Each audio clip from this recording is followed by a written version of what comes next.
part of the resettlement plan, placing families back into the abandoned, dilapidated neighborhood. 3 months ago, it was a ghost town, fresh off the heels of the UN chemical cleanup after Syrian President Bashar al-Assad's troops dropped sarin gas in the neighborhood. Sassy had been here in a hazmat suit 2 years ago. Men, women, and children dead in the streets, dried blood and mucus running from their noses. Sarin gas didn't discriminate. It was the single most lethal tactical weapon of mass destruction. Now 32 families were hiding in their homes with intermittent electricity and only communal potable water that Sassy had established with water trailers dotted throughout the neighborhood. She had contracted with a company to haul in fresh, clean water from Damascus daily. Fatima had been drinking from the faucet when a mortar round exploded 20 meters away. Shrapnel had sliced her forehead. In one sense, she was lucky. In another, of course not. Fatima's misfortune ultimately was that she lived here. Sassy had served in Iraq, Afghanistan, and the Balkans over the last 15 years. She understood the hardship that came from being born in the wrong place at the wrong time. As a fresh college graduate from the Università Cattolica del Sacro Cuore in Milan, her idealism had propelled her to Iraq, thinking she could make a difference in the wasteland of Anbar province. Sunni warlords had detained Sassy and thrown her into a dank basement for days with just bottled water, until American forces rolled through and claimed the land in what eventually became a vacant Hollywood set. Fallujah was unlivable for the most part. But she had dusted herself off and then began executing her mission during the Sunni awakening, moving families back into the city of rubble.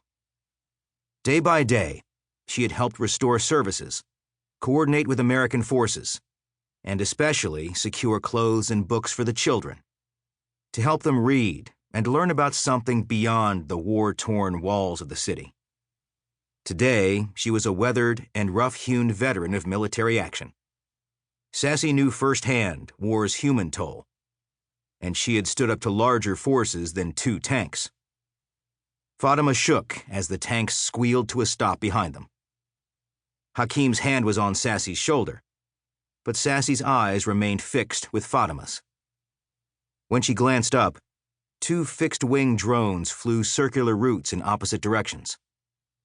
Sassy didn't know her drones, but she tried to memorize all the new technology she saw when entering a location, so that she could report it to headquarters upon return. These unmanned aircraft had about 15-foot wingspans and looked like stealth B-2 bombers.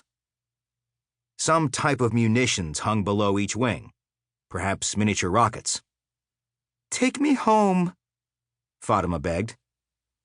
"In just a minute," she whispered.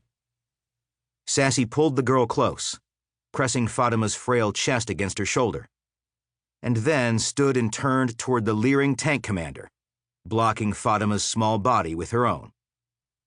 "What is it today?" the commander shouted in broken English. "More al-Kalb?"